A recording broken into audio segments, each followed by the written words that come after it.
Hi all, welcome back to a new class. ഇന്ന് നമ്മൾ സൈക്യാട്രിയിലെ വളരെ പ്രധാനപ്പെട്ട ചില ചോദ്യങ്ങളാണ് ഇവിടെ ഡിസ്കസ് ചെയ്യാൻ പോകുന്നത്.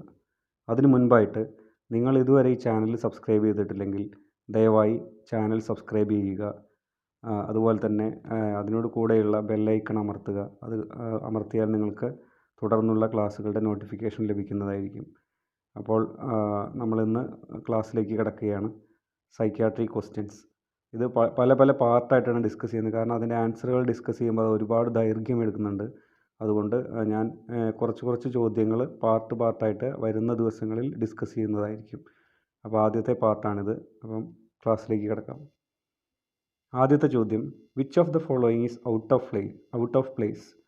A negativism, B over inclusion, C echopraxia, D echolalia. ഇതിലേതാണ് ഔട്ട് ഓഫ് പ്ലേസ് ആയിട്ടുള്ളത്?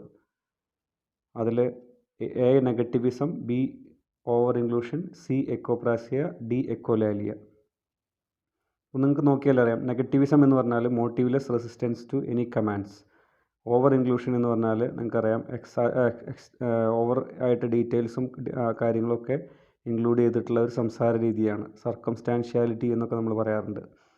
അതുപോലെ തന്നെ എക്കോപ്രാക്സിയ എന്നാൽ എന്താണ്? Psychopathological repetition of action of one person by another. Echolalia എന്ന് പറഞ്ഞാൽ psychopathological repetition of words of one person by another. ഇതിൽ negativism, എക്കോപ്രാക്സിയ and echolalia ഇത് മൂന്നും കാറ്റട്ടോണിക് സിംറ്റംസ് ആണ്. അതേസമയം ഓവർ ഇൻക്ലൂഷൻ അത് ഒരു മാനിയ ഫീച്ചറാണ്. അപ്പം ഇതിൽ പെടാത്തത് ഏതാണ്? Over inclusion is the answer. രണ്ടാമത്തെ ചോദ്യം, what is the limit of IQ below which mental retardation begins? അപ്പം മെൻ്റൽ റിട്ടാർഡേഷൻ എന്ന് പറയണമെങ്കിൽ ഏത് IQയിൽ താഴെ ആയിരിക്കണം എന്നുള്ളതാണ് ചോദ്യം. 90, 20, 50, 70. അപ്പോൾ അതിൻ്റെ ആൻസർ എന്ന് പറയുന്നത് 70 ആണ്. അപ്പം what is the mental retardation definition? It is below sub average general intellectual functioning associated with significant deficit in adaptive functioning. അപ്പം അതുപോലെ ഇൻ്റലിജൻസ് ഫങ്ഷനിങ്ങിൽ ഉണ്ടാകുന്നത് പോലെ തന്നെ അഡാപ്റ്റീവ് ഫങ്ഷനിങ്ങിൽ ഉണ്ടാകുന്ന അപാകതകളെ ചേർത്ത് വെച്ചാണ് നമ്മൾ മെൻ്റൽ റിട്ടാർഡേഷൻ എന്ന് പറയാറുള്ളത്. അത് mild, moderate, severe and profound classification ഉണ്ട്. 70-ൽ താഴെ 50 വരെ വരികയാണെങ്കിൽ അത് മൈൽഡ്, 50 to 35 ആണെങ്കിൽ അത് മോഡറേറ്റ്, 35 to 20 ആണെങ്കിൽ അത് severe and less than 20 it is profound. ഇങ്ങനെയാണ് അതിൻ്റെ ക്ലാസിഫിക്കേഷൻ. ഇതിനെപ്പറ്റി ഡീറ്റെയിൽ ആയിട്ടുള്ള ഒരു ക്ലാസ് ഞാൻ ഓൾറെഡി ചെയ്തിട്ടുണ്ട്. നിങ്ങൾക്ക് ആ വീഡിയോ കാണാവുന്നതാണ്. അടുത്ത ചോദ്യം, which of the following relationship is most likely to contribute to the development of neurotic illness? Neurotic illness ഉണ്ടാവാൻ ഏത് റിലേഷൻഷിപ്പാണ് കാരണമാകുന്നത്? A sibling, B extended family, C male to female and D parent child. ഇതിലേത് റിലേഷനാണ് neurotic ഇൽനെസ്സിന് കാരണമാകുന്നത്? ഇത് വളരെ കോമൺ ആയിട്ട് നമ്മൾ സൈക്കോളജി തിയറീസിലും എല്ലാം ഡിസ്കസ് ചെയ്യുന്ന ഒരു ഫാക്ടറാണ്. അത് none other than parent child റിലേഷൻഷിപ്പാണ്. അമ്മ കുട്ടി, അച്ഛൻ കുട്ടി, അതുപോലെ തന്നെ പാരൻസ് മൊത്തത്തിൽ കുട്ടികളോട് കാണിക്കുന്ന ആറ്റിറ്റ്യൂഡ്, ഇതെല്ലാം അവരുടെ ന്യൂറോട്ടിക് ആയിട്ടുള്ള ബിഹേവിയറിന് കാരണമാവാറുണ്ട്. അടുത്തത്, all of the following R types of behaviour therapy except. അപ്പോൾ ബിഹേവിയർ തെറാപ്പിയെ പറ്റി നിങ്ങൾ ഇതിന് മുമ്പ് ഒരു ക്ലാസ് ഓൾറെഡി എടുത്തിട്ടുണ്ട്. അത് കാണുകയാണെങ്കിൽ നിങ്ങൾക്ക് കൂടുതൽ വ്യക്തമായിട്ട് മനസ്സിലാവും. അപ്പോൾ ബിഹേവിയർ തെറാപ്പി എന്ന് പറഞ്ഞാൽ it's a type of psychotherapy in which we are modifying maladaptive behaviour with adaptive behaviour. അപ്പം ഇതിലുള്ള വേരിയസ് ടെക്നിക്സ്, അങ്ങനെ പല ടെക്നിക്കുകൾ ഉപയോഗിച്ചിട്ടാണ് ഈ തെറാപ്പി ചെയ്യാറുള്ളത്. അതിൽ ആദ്യത്തെ ടെക്നിക്ക് എന്ന് പറഞ്ഞാൽ ഓപ്പറൻറ്റ് കണ്ടീഷനിങ്. അത് അതിലൊരു ടെക്നിക്ക് തന്നെയാണ്. രണ്ടാമത്തത് അവേർഷൻ തെറാപ്പി. ഓപ്പറൻറ്റ് കണ്ടീഷനിങ് ആരാണ് കണ്ടുപിടിച്ചത്? സ്കിന്നർ, BF സ്കിന്നർ എന്ന് പറഞ്ഞ വ്യക്തിയാണ് ഓപ്പറൻറ്റ് കണ്ടീഷനിങ് കണ്ടുപിടിച്ചത്. അത് ചോദ്യമാണ്. രണ്ടാമത്തത് അവേർഷൻ തെറാപ്പി. എന്താണ് aversion therapy? Pairing of A pleasant stimulus with an unpleasant response. അതാണ് അവേർഷൻ തെറാപ്പി. ഇതെല്ലാം നമ്മൾ ഓൾറെഡി ഡിസ്കസ് ചെയ്ത കാര്യങ്ങളാണ്, പക്ഷേ ചോദ്യങ്ങളായിട്ട് വരാവുന്നതാണ്. അതുകൊണ്ടാണ് ഞാൻ വീണ്ടും റിപ്പീറ്റ് ചെയ്ത് പറയുന്നത്. അതുപോലെ തന്നെ systematic desensitisation, it's another technique. Step by സ്റ്റെപ്പായിട്ട് ഒരാളെ ഒരു സ്റ്റിമുലസിനോട് ഡീസെൻസിറ്റൈസ് ചെയ്ത് കൊണ്ടുവരിക. നാലാമത്തത് ഫ്രീ അസോസിയേഷൻ. അത് ഒരിക്കലും നമ്മളുടെ ബിഹേവിയർ തെറാപ്പിയുമായിട്ട് ബന്ധപ്പെട്ടതല്ല. അത് നമ്മുടെ ഫ്രോയിഡിയൻ സൈക്കോ അനാലിസിസുമായിട്ട് ബന്ധപ്പെട്ടതാണ് ഫ്രീ അസോസിയേഷൻ. അതിലെ ഒരു ടെക്നിക്കാണ് ഫ്രീ അസോസിയേഷൻ. അത് നമ്മൾ ക്ലാസ്സിൽ മുൻപ് പറഞ്ഞിട്ടുള്ളതാണ്. അടുത്ത ചോദ്യം, അപ്പോൾ ഇതിൽ ഉത്തരം എന്ന് പറഞ്ഞാൽ ഫ്രീ അസോസിയേഷനാണ്. മറ്റത് മൂന്നും ബിഹേവിയർ തെറാപ്പി ടെക്നിക്കാണ്. ഫ്രീ അസോസിയേഷൻ സൈക്കോ അനാലിസിസിൻ്റെ ടെക്നിക്കാണ്. അപ്പോൾ ഫാദർ ഓഫ് സൈക്കോ അനാലിസിസ് നമ്മൾ പറഞ്ഞിട്ടുണ്ട്, ഇറ്റ്സ് സിഗ്മണ്ട് ഫ്രോയിഡ്. അഞ്ചാമത്തെ ചോദ്യം, all of the following are first rank symptoms of schizophrenia except. ഇതിൽ കൊടുത്തിരിക്കുന്നതിൽ സ്കീസോഫ്രീനിയയിലെ ഫസ്റ്റ് റാങ്ക് സിംറ്റംസിൽ ഉൾപ്പെടാത്തത് ഏത്? 1 hallucination, 2 thought alienation phenomena, C delusional perception, D affective disturbance. അപ്പോൾ ഈ first rank symptoms of schizophrenia അതാരാണ് കൊണ്ടുവന്നത്? സ്നെയ്ഡർ എന്ന വ്യക്തിയാണ്. Schneider, Kurt Schneider is the person who brought this particular first rank symptoms. ഈ ഫസ്റ്റ് റാങ്ക് സിംറ്റംസിൽ വരുന്നത് ആദ്യത്തത് ഓഡിറ്ററി ഹാലൂസിനേഷൻ, അപ്പോൾ ഹാലൂസിനേഷൻ അതിലുള്ളതാണ്. രണ്ടാമത്തത് തോട്ട് ഏലിയനേഷൻ ഫിനോമിന, അപ്പോൾ തോട്ട് ഏലിയനേഷൻ ഫിനോമിന അതിലുള്ളതാണ്. തോട്ട് ഏലിയനേഷൻ ഫിനോമിനയിൽ വരുന്നതാണ് thought insertion, broadcasting and withdrawal. ഇത് മൂന്നും ചേർന്നതാണ് തോട്ട് ഏലിയനേഷൻ ഫിനോമിന. അടുത്തത് delusional perception. Delusional perception and normal perception has a private or illogical meaning for the patient. And നാലാമത് കൊടുത്തിരിക്കുന്ന ഓപ്ഷൻ എന്താണ്? Affective disturbance. അപ്പോൾ ഇതിൽ അഫക്റ്റീവ് ഡിസ്റ്റർബൻസ് അല്ല ഇതിൽ വരുന്നത്. നാലാമത്തത് വരുന്നത് സൊമാറ്റിക് പാസിവിറ്റിയാണ്. അപ്പോൾ ഇതിൽ പെടാത്ത ഓപ്ഷൻ ഏതാണ്? Affective disturbance. അപ്പോൾ കർട്ട് സ്നീഡറുടെ ഫസ്റ്റ് റാങ്ക് സിംറ്റംസ് നമ്മൾ ഓൾറെഡി സ്കീസോഫ്രീനിയയിൽ ഡിസ്കസ് ചെയ്തിട്ടുണ്ട്. Auditory hallucination, thought alienation phenomena, delusional perception and somatic passivity. അടുത്ത ചോദ്യം, a type of delusion in which patient reports non existence of everything, അതായത് non existence of self or non existence of the world, അതായത് ഒന്നും നിലനിൽക്കുന്നില്ല, എല്ലാം മായയാണ്, world itself is going to end എന്നൊക്കെ പറയുന്ന ഒരു ടൈപ്പ് ഓഫ് ഡെലൂഷൻ ഏതാണെന്നുള്ളതാണ് ചോദ്യം. First one, delusion of jealousy. ഇതിന് വേറൊരു പേരുണ്ട്, delusional infidelity. Delusion of jealousy എന്നാണ്. Delusion of jealousy spouse suspect ചെയ്യുന്ന, പരസ്പരം സ്പൗസസിനെ സസ്പെക്റ്റ് ചെയ്യുന്ന, അവരുടെ ഫെയ്ത്ത്ഫുൾനെസ്സിനെ സസ്പെക്റ്റ് ചെയ്യുന്ന ഒരു ഡെലൂഷനാണ്. അടുത്ത ഡെലൂഷൻ ഓഫ് ഗ്രാൻഡ്യൂസിറ്റി, അതെന്താണെന്ന് എല്ലാവർക്കും അറിയാം അല്ലേ? Exaggerated sense of self importance regarding one's power or identity. മൂന്നാമത്തത് നിഹിലിസ്റ്റിക് ഡെലൂഷൻ. നിഹിലിസം എന്ന് പറഞ്ഞാൽ നത്തിങ് ഈസ് എക്സിസ്റ്റിംഗ് എന്നുള്ളതാണ്. So it's a negative thinking. So it is the one which is asked here. അപ്പോൾ ആറാമത്തെ ചോദ്യത്തിൻ്റെ ഉത്തരം എന്താണ്? നിഹിലിസ്റ്റിക് ഡെലൂഷനാണ്. ഡെലൂഷണൽ പെർസെപ്ഷൻ എന്താണെന്ന് നമ്മൾ ഓൾറെഡി പറഞ്ഞു കഴിഞ്ഞു. അപ്പോൾ ഇത് സാധാരണയായിട്ട് ഡിപ്രഷനൊക്കെയാണ് കണ്ടുവരുന്നത്. അപ്പോൾ ഉത്തരം ഏതാണ്? Nihilistic delusion. അടുത്ത ചോദ്യം, ഏഴാമത്തെ ചോദ്യം, stages of psycho social development was forwarded by. ആരാണ് stages of psycho social development അല്ലെങ്കിൽ സൈക്കോ സോഷ്യൽ തിയറി ആരാണ് കൊണ്ടുവന്നത് എന്നുള്ളതാണ് ചോദ്യം. അതിൽ ഉത്തരങ്ങൾ Piaget, Kraepelin, Freud, Erikson. So ശരിയായ ഉത്തരം ആരാണ്? സോ എറിക്സൺ ആണ് സൈക്കോ സോഷ്യൽ ഡെവലപ്മെൻറ്റ് കൊണ്ടുവന്നത്. അതേസമയം സൈക്കോ സെക്ഷുവൽ സ്റ്റേജസ് ആണ് ആരാണ് കൊണ്ടുവന്നത്? സിഗ്മണ്ട് ഫ്രോയിഡ് ആണ്. അതുപോലെ തന്നെ ഇൻ്റർപേഴ്സണൽ തിയറി കൊണ്ടുവന്നതാണ് സള്ളിവൻ. ഇതെല്ലാം ചോദ്യങ്ങളായിട്ട് വരാവുന്ന പോയിന്റുകളാണ്. So here the answer is Eric Erikson. Who first identified defence mechanism as a way of protecting against anxiety. ആങ്സൈറ്റിക്കെതിരെ പ്രൊട്ടക്റ്റ് ചെയ്യാൻ വേണ്ടി ഡിഫെൻസ് മെക്കാനിസം ഉണ്ടെന്ന് പറഞ്ഞത് ആരാണ്? George Vaillant, Carl Jung, Sigmund Freud, Erikson. So ഉത്തരം നിങ്ങൾക്ക് വ്യക്തമാണ്. ഡിഫെൻസ് മെക്കാനിസം കൊണ്ടുവന്നത് സിഗ്മണ്ട് ഫ്രോയിഡ് ആണ്. അദ്ദേഹത്തിൻ്റെ സൈക്കോ സെക്ഷൽ സ്റ്റേജസ് അല്ലെങ്കിൽ സൈക്കോ സെക്ഷൽ തിയറി അല്ലെങ്കിൽ സൈക്കോ അനാലിറ്റിക് തിയറിയുടെ ഭാഗമായിട്ട് പറയുന്നതാണ് ഡിഫെൻസ് മെക്കാനിസംസ്. അപ്പോൾ സിഗ്മണ്ട് ഫ്രോയിഡ് ആണ് ഉത്തരം. ഒമ്പതാമത്തത്, separating one set of negative feelings from other feelings is an example of which defence mechanism. അതായത് നെഗറ്റീവ് ഫീലിങ്സിനെ മറ്റുള്ള ഫീലിങ്സിൽ നിന്ന് വേർപെടുത്തുന്ന ആ ഒരു മെക്കാനിസം ഏതാണ്? Sublimation, splitting, isolation, identification. അപ്പോൾ ഒന്നിൽ നിന്ന് വേർപെടുത്തുക എന്നുള്ളതിൽ തന്നെ ഇതിൻ്റെ ഉത്തരം വ്യക്തമാണ്. ഐസൊലേറ്റ് ചെയ്യുക എന്നുള്ളതാണ് ഐസൊലേഷൻ. മറ്റുള്ളതെല്ലാം നമ്മൾ ഓൾറെഡി ഡിസ്കസ് ചെയ്തിട്ടുണ്ട്. ഡിഫെൻസ് മെക്കാനിസത്തിൻ്റെ ക്ലാസ് നിങ്ങൾക്ക് അവൈലബിൾ ആണ്. മെൻ്റൽ ഹെൽത്ത് പ്ലേലിസ്റ്റിൽ പോവുക, മെൻ്റൽ ഹെൽത്ത് എന്നുള്ള ഓപ്ഷൻ എടുക്കുക, അതിൽ നിങ്ങൾക്ക് ഈ ക്ലാസ്സുകളെല്ലാം അവൈലബിൾ ആണ്. അടുത്തത് പത്താമത്തെ ചോദ്യം, all of the following are techniques of therapeutic communication except listening, reflecting, restating, giving advice. അപ്പോൾ നമുക്ക് ഒരുപാട് തെറാപ്യൂട്ടിക് കമ്മ്യൂണിക്കേഷൻ ടെക്നിക്സ് ഉണ്ട്. അതിൻ്റെ ക്ലാസ് നമ്മൾ ഓൾറെഡി അപ്ലോഡ് ചെയ്യുന്നതാണ്. അപ്പോൾ ലിസണിങ്ങും റിഫ്ലക്റ്റിംഗും റീസ്റ്റേറ്റിങ്ങും എല്ലാം തെറാപ്യൂട്ടിക് കമ്മ്യൂണിക്കേഷൻ ടെക്നിക്സ് ആണ്. അതുപോലെ തന്നെ ക്ലാരിഫിക്കേഷൻ, ബ്രോഡ് ഓപ്പണിംഗ്, ലിസണിങ്, അതുപോലെ തന്നെ ഹ്യൂമർ, സൈലൻസ്, അങ്ങനെ ഒരുപാടെണ്ണമുണ്ട്. 10-12 എണ്ണം ആയിട്ട് നമ്മൾ പറയാറുണ്ട്. ഇതിലിപ്പോൾ പെടാത്തത് ഗിവിങ് അഡ്വൈസ് ആണ്. Giving advice is not a therapeutic communication technique. 11ാമത്തത്, putting forth extra effort to achieve areas where one has real or imagine deficiency. നമ്മൾക്ക് ഒരു ഏരിയയിൽ കുറവുണ്ടെങ്കിൽ അത് വേറൊരു ഏരിയയിൽ മറികടക്കുന്നതിനെ എന്താണ് പറയുക? ഏത് ഡിഫെൻസ് മെക്കാനിസമാണ്? Compensation, denial, projection, repression. So ഇവിടെ പറയുന്നത് ഉത്തരം കോമ്പൻസേഷനാണ്. മറ്റുള്ള ഡിഫെൻസ് മെക്കാനിസംസ് എല്ലാം നമ്മൾ ഓൾറെഡി പറഞ്ഞിട്ടുണ്ട്. അത് നിങ്ങൾ ജസ്റ്റ് ആ വീഡിയോ കാണണം. കാരണം ഇത് ഓരോന്നും നമ്മൾ വീണ്ടും വീണ്ടും പറയുമ്പോൾ അത് നിങ്ങൾ കുറേ സമയം കൺസ്യൂം ചെയ്യുന്നതാണ്. അപ്പോൾ അതുകൊണ്ട് ആ വീഡിയോസിൽ ഞാൻ എല്ലാം എക്സ്പ്ലെയിൻ ചെയ്തിട്ടുണ്ട്. അപ്പോൾ നിങ്ങൾക്കത് കാണാവുന്നതാണ്. A client who has just been sexually abused remains calm and quiet. This is an example of which type of defense mechanism?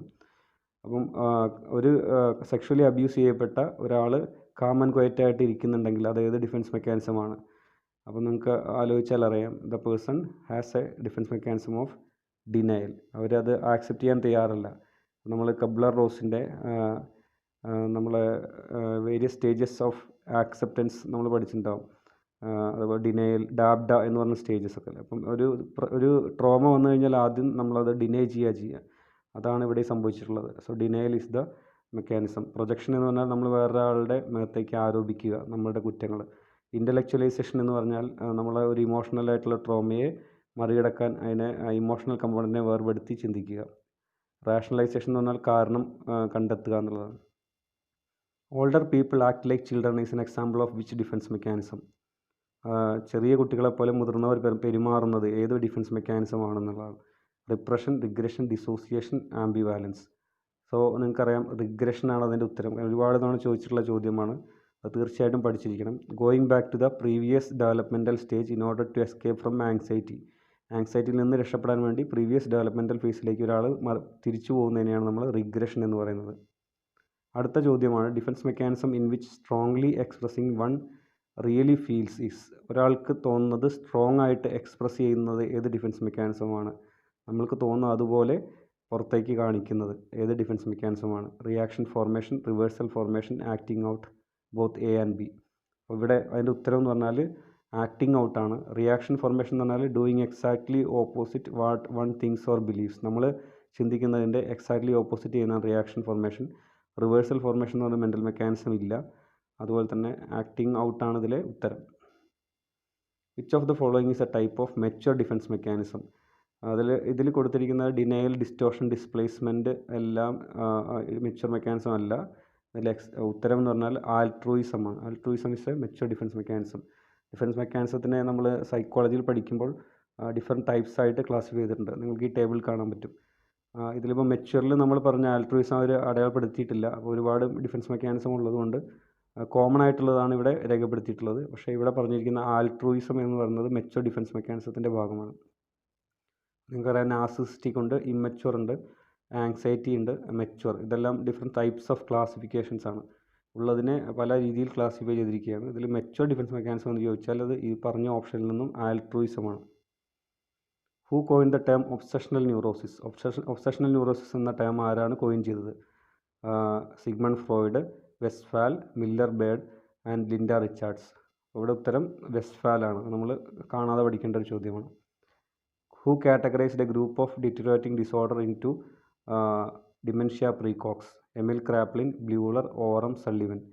അതായത് മെൻ്റൽ ഡിസോർഡേഴ്സിനെ, മേജർ മെൻ്റൽ ഇൽനെസ്സിനെ ഡിമെൻഷ്യ പ്രീകോക്സ് എന്നും മാനിക് ഡിപ്രസീവ് സൈക്കോസിസ് എന്നും ആദ്യമായി ക്ലാസിഫൈ ചെയ്തത് ആരാണ്? അതാണ് നമ്മൾക്ക് അറിയാം. ഇത് ഈസ് എമിൽ ക്രാപ്ലിൻ. സ്കീസോഫ്രീനിയ എന്ന ക്ലാസ്സിൽ നമ്മൾ ഓൾറെഡി ഇതിൻ്റെ ഹിസ്റ്ററി എല്ലാം പറഞ്ഞിട്ടുണ്ട്. എമിൽ ക്രാപ്ലിൻ എന്ന വ്യക്തിയാണ് ഇതിനെ രണ്ടായി തരംതിരിച്ചത്. പിന്നീട് എമിൽ ക്രാപ്ലിൻ ഡിമെൻഷ്യ പ്രീകോക്സ് എന്ന് പറഞ്ഞു വെച്ചതിനെ പുനർനാമകരണം ചെയ്ത് സ്കീസോഫ്രീനിയ എന്ന് നാമകരണം ചെയ്ത വ്യക്തിയാണ് യൂജൻ ബ്ലൂളർ, രണ്ടാമത്തെ ആൾ. പിന്നെ ഓറംസ് സെൽഫ് കെയർ തിയറിയൊക്കെ നിങ്ങൾ പഠിച്ചിട്ടുണ്ടാവും. അതുപോലെ തന്നെ സള്ളിവൺ ഇൻ്റർപേഴ്സണൽ തിയറി. 18ാമത്തെ ചോദ്യം, inability to decide for or against is termed as. ഒരു കാര്യത്തിന് inability to decide for or against എന്നുള്ള ആ ഒരു അവസ്ഥ, അതിന് വേണോ വേണ്ടേ എന്ന് തീരുമാനം എടുക്കാൻ പറ്റാത്ത അവസ്ഥ ഏതാണ്? അതിൻ്റെ ഉത്തരം ആംബിവാലൻസ് ആണ്. കോ existence of two opposing impulses in the same person towards the same thing at the same time. അതിൻ്റെ മറ്റ് ഓപ്ഷൻസ് ഇൻകൊഹറൻസ് എന്ന് പറഞ്ഞാൽ ഒരു കാര്യം മനസ്സിലാക്കിയെടുക്കാൻ പറ്റാത്ത അവസ്ഥ. ഡിസോസിയേഷൻ എന്ന് പറഞ്ഞാൽ അസോസിയേഷൻ്റെ ഓപ്പോസിറ്റ്, സ്പ്ലിറ്റിംഗ് അപ്പ്. പാരാഅംനീഷ്യ എന്ന് പറഞ്ഞാൽ any distortion in the retention or recall is called paramnesia. അടുത്തത് patient deviate from central theme and again return back to the original theme is called. അതായത് ഒരാൾ ഒരു കാര്യം പറഞ്ഞ് അതിന് വ്യതിചലിച്ച് പോയി കുറച്ച് സമയത്തിന് ശേഷം വീണ്ടും തിരിച്ചു വരുന്നത് എന്താണ്? അതിൽ നിങ്ങൾക്കറിയാം, വളഞ്ഞു മൂക്ക് പിടിക്കുക, ബീറ്റിംഗ് അറൗണ്ട് ദ ബുഷ് എന്നൊക്കെ നമ്മൾ പറയുന്ന സർക്കംസ്റ്റാൻഷ്യാലിറ്റിയാണ് അതിൻ്റെ ഉത്തരം. ലൂസനിങ് ഓഫ് അസോസിയേഷൻ എന്ന് പറഞ്ഞാൽ നിങ്ങൾക്കറിയാം, പരസ്പര ബന്ധമില്ലാതെ സംസാരിക്കുക. Shift from one idea to another idea but the ideas do not have any logical connection. Flight of ideas എന്ന് പറഞ്ഞാൽ rapid shift from one idea to another idea but the ideas tend to be connected. ഈ പറഞ്ഞ terminology എല്ലാം നമ്മൾ സൈക്യാട്രിയുടെ തുടക്ക സെഷനിൽ ഞാൻ പല ക്ലാസ്സുകളായി കുഞ്ഞു കുഞ്ഞു വീഡിയോസ് ആയിട്ട് ഇട്ടിട്ടുണ്ട്. നിങ്ങൾക്കത് കാണാവുന്നതാണ്. ഇത് പലതും ചോദിക്കാനുള്ള സാധ്യതയുള്ള ക്വസ്റ്റ്യൻസാണ്. അടുത്തത് false memory of past event that the patient believes to be true is known as. അപ്പോൾ നമ്മൾ ഒരു ഫോൾസിഫിക്കേഷൻ ഓഫ് മെമ്മറി അല്ലെങ്കിൽ filling up of gaps in the memory, ഇതിനെല്ലാം നമ്മൾ പറയുന്ന ഒറ്റ വാക്കാണ് confabulation. C is the answer. അപ്പോൾ അംനീഷ്യ എന്ന് പറഞ്ഞാൽ എന്താണ്? അംനീഷ്യ എന്ന് പറഞ്ഞാൽ inability to recall a past event അല്ലെങ്കിൽ ലോസ് ഓഫ് മെമ്മറി എന്ന് നമ്മൾ പ്ലെയിൻ ആയിട്ട് പറയും. പാരനോയിയ എന്ന് പറഞ്ഞാൽ ഡൗട്ട്ഫുൾ ബിഹേവിയർ, ഡൗട്ട്ഫുൾ തിങ്കിങ്. അതുപോലെ തന്നെ ഡിസോസിയേഷൻ എന്താണെന്ന് നമ്മൾ ഓൾറെഡി പറഞ്ഞു. A patient uses rhythmic way like hat, nat, pat etcetera is an example of which symptom? അതായത് മങ്കി, പിങ്കി, പോങ്കി എന്നൊക്കെ പറയുന്ന പോലെ ഒരേ സിമിലർ ആയിട്ടുള്ള sounds but not in meaning ഉള്ള വാക്കുകൾ ഉപയോഗിക്കുന്നതിന് നമ്മൾ ഉത്തരം ഏതാണ്? ക്ലാങ് അസോസിയേഷൻ എന്ന് പറയും. Clang just like A sound. So ഈ ഒരേപോലെ ശബ്ദങ്ങൾ ഉപയോഗിക്കുന്ന വാക്കുകളെ നമ്മൾ ക്ലാങ് അസോസിയേഷൻ എന്ന് പറയും. അതിൻ്റെ മറ്റുള്ള രൂപഭേദങ്ങളാണ് വേർഡ് സാലഡ്. കുറേ വാക്കുകൾ നിരത്തി വെച്ചും പരസ്പരം മീനിങ് ഒന്നും ഇല്ലാത്ത കുറേ വാക്കുകൾ സാലഡ് പോലെ നിരത്തി വയ്ക്കുന്നതിനാണ് വേർഡ് സാലഡ് എന്ന് പറയുന്നത്. Verbigeration, senseless repetition of words or phrases. Moderate elevation of the mood is called. Moderate elevation of mood എന്ന് വെച്ചാൽ നമ്മൾ സ്റ്റേജസ് ഓഫ് മൂഡ് പറഞ്ഞിട്ടുണ്ട്. അല്ലെങ്കിൽ സ്റ്റേജസ് ഓഫ് മാനിയ നമ്മൾ മുമ്പ് പഠിച്ചിട്ടുള്ളതാണ്. അത് ടെർമിനോളജിയിലും മാനിയയിലും നമ്മൾ ഡിസ്കസ് ചെയ്തിട്ടുണ്ട്. അപ്പം യൂഫോറിയയാണ് mild elevation of mood, elation moderate elevation of mood, exaltation severe elevation of mood and ecstasy very severe elevation of mood. അപ്പോൾ ഇവിടെ ചോദിച്ചിരിക്കുന്നത് മോഡറേറ്റ് എലിവേഷൻ ഓഫ് മൂഡാണ്. അത് നമുക്ക് നൺ അതർ ദാൻ ഇലേഷൻ. 23ാമത്തെ ചോദ്യം, ability to think logically, act rationally and deal effectively is known as. Ability to think logically, act rationally and deal effectively. അതായത് ലോജിക്കലായി ചിന്തിച്ച് റാഷണലായി ആക്ട് ചെയ്യാനും അതുപോലെ തന്നെ എഫക്റ്റീവായിട്ട് ഡീൽ ചെയ്യാനുമുള്ള കഴിവിനെ എന്താണ് പറയുന്നത്? അതിൻ്റെ ഉത്തരമാണ് ജഡ്ജ്മെൻറ്റ്. ജഡ്ജ്മെൻറ്റ് ഡെഫിനിഷനാണ് ഈ പറഞ്ഞിരിക്കുന്നത്.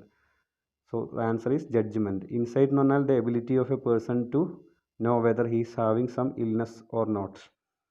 സോ അബ്സ്ട്രാക്ഷൻ എന്ന് പറഞ്ഞാൽ it's a 3 dimensional thinking. Proverb അതുപോലെ തന്നെ സിമിലാരിറ്റി ഡിസിമിലാരിറ്റി ഒക്കെ കൊടുത്തു കഴിഞ്ഞാൽ മൾട്ടി ഡയമെൻഷണലായിട്ട് ചിന്തിച്ച് അതിൻ്റെ ഉത്തരം പറയാൻ പറ്റുന്ന അവസ്ഥയ്ക്കാണ് അബ്സ്ട്രാക്ഷൻ എന്ന് പറയുന്നത്.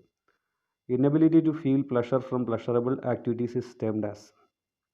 മുൻപ് പ്ലഷർ നൽകിയിരുന്ന കാര്യങ്ങളിൽ ഇപ്പോൾ പ്ലഷർ കണ്ടെത്താൻ പറ്റാത്ത അവസ്ഥയ്ക്ക് എന്താണ് പറയുന്നത് എന്നുള്ളതാണ്. ഇത് കോമൺ ക്വസ്റ്റ്യൻ ആണ്, ഒരുപാട് തവണ ചോദിച്ചിട്ടുള്ള ചോദ്യമാണ്. ഉത്തരം ആൻഹിഡോണിയ. അപ്പതി എന്ന് പറഞ്ഞാൽ എന്താണ്? It's a emotionless state. അതുപോലെ തന്നെ ആംബി വാലൻസ് എന്ന് പറഞ്ഞാൽ നമ്മൾ ഓൾറെഡി പറഞ്ഞു, coexistence of 2 opposing impulses. So anhedonia is the answer. 25th question, a delusion that one's thoughts are being removed from one's mind by another people or force is. ഒരാളുടെ മനസ്സിൽ നിന്ന് thoughts ഒരു external force withdraw ചെയ്തെടുക്കുന്ന അല്ലെങ്കിൽ remove ചെയ്യുന്നതിനെ നമ്മൾ എന്താണ് പറയുന്നത്? അപ്പോൾ അതിൻ്റെ ഉത്തരം ഇവിടെ തന്നെയുണ്ട്, തോട്ട് വിഡ്രോവൽ. ഞാൻ നേരത്തെ പറഞ്ഞിരുന്നു സ്നീഡേഴ്സ് ഫസ്റ്റ് റാങ്ക് സിംറ്റംസിൽ നമ്മൾ thought withdrawal, broadcasting and thought ഇൻസേഷൻ, thought alienation phenomena എന്ന വാക്ക് പറഞ്ഞു. അപ്പോൾ അതിൽപ്പെടുന്ന 3 എണ്ണമാണ് ഇവിടെ പറഞ്ഞിരിക്കുന്ന ഓപ്ഷൻസ് എല്ലാം. ഇതിലൊരാൾ പുറത്തേക്ക് എടുത്തുകൊണ്ട് പോകുക എന്ന് പറഞ്ഞാൽ ദാറ്റ് ഈസ് വിഡ്രോവൽ. നമ്മൾക്ക് ചിന്തിക്കുന്നത് വേറൊരാൾ ഞാൻ പറയാതെ തന്നെ അറിയുന്നു പറയുകയാണെങ്കിൽ അത് ബ്രോഡ്കാസ്റ്റിംഗ്. അതുപോലെ തന്നെ മറ്റൊരാൾ എൻ്റെ മനസ്സിലേക്ക് ചിന്തകൾ കടത്തിവിടുകയാണെന്ന് പറഞ്ഞാൽ തോട്ട് ഇൻസേഷൻ. സോ ഇത്രയും 25 ചോദ്യങ്ങളാണ് നമ്മളോട് ഇന്ന് ഡിസ്കസ് ചെയ്തിരിക്കുന്നത്. ഇതിൻ്റെ തുടർന്ന് ബാക്കി ഭാഗങ്ങൾ ഞാൻ അടുത്തടുത്ത വീഡിയോകളായിട്ട് ഞാൻ അപ്ലോഡ് ചെയ്യുന്നതായിരിക്കും. അപ്പോൾ ഇത്രയും ചോദ്യങ്ങളും അതുമായിട്ട് ബന്ധപ്പെട്ട കാര്യങ്ങൾ നിങ്ങൾ പഠിക്കുക. നിങ്ങൾ കഴിയുന്നതും സൈക്യാട്രിയുടെ വീഡിയോകൾ ആദ്യം കണ്ടു തീർക്കുക. കാരണം എപ്പോഴും പഠിക്കാൻ ബുദ്ധിമുട്ടുള്ളത് സൈക്യാട്രിയാണ്. അതിൻ്റെ കോൺസെപ്റ്റ് നിങ്ങൾക്ക് ബിൽഡ് ചെയ്ത് കഴിഞ്ഞാൽ ബാക്കിയുള്ളതെല്ലാം നിങ്ങൾക്ക് പെട്ടെന്ന് പഠിച്ചെടുക്കാവുന്നതാണ്. അപ്പോൾ അവസാനം കൊണ്ടേ സൈക്യാട്രി പഠിക്കാതിരിക്കരുത്. അവസാനം പഠിച്ചാൽ നിങ്ങൾക്കത് ബുദ്ധിമുട്ടായി തോന്നും. അങ്ങനെ നിങ്ങളത് വിടും. ഒരു 10 മാർക്കോളം സാധാരണ സൈക്യാട്രിയിൽ നിന്ന് വരുന്നതാണ്. അപ്പം ഇതുവരെ നിങ്ങൾ ഈ ചാനൽ സബ്സ്ക്രൈബ് ചെയ്തിട്ടില്ലെങ്കിൽ സബ്സ്ക്രൈബ് ചെയ്യുക. അതുപോലെ തന്നെ നിങ്ങളുടെ സുഹൃത്തുക്കൾക്കും മറ്റുള്ളവർക്കുമെല്ലാം നഴ്സിംഗ് എക്സാം എഴുതുന്നവർക്കെല്ലാം ഈ വീഡിയോ ഷെയർ ചെയ്യുക. ഈ ചാനൽ സബ്സ്ക്രൈബ് ചെയ്യാൻ അവരെല്ലാം പറയുക. So thank you. Have A good study time. Thank you.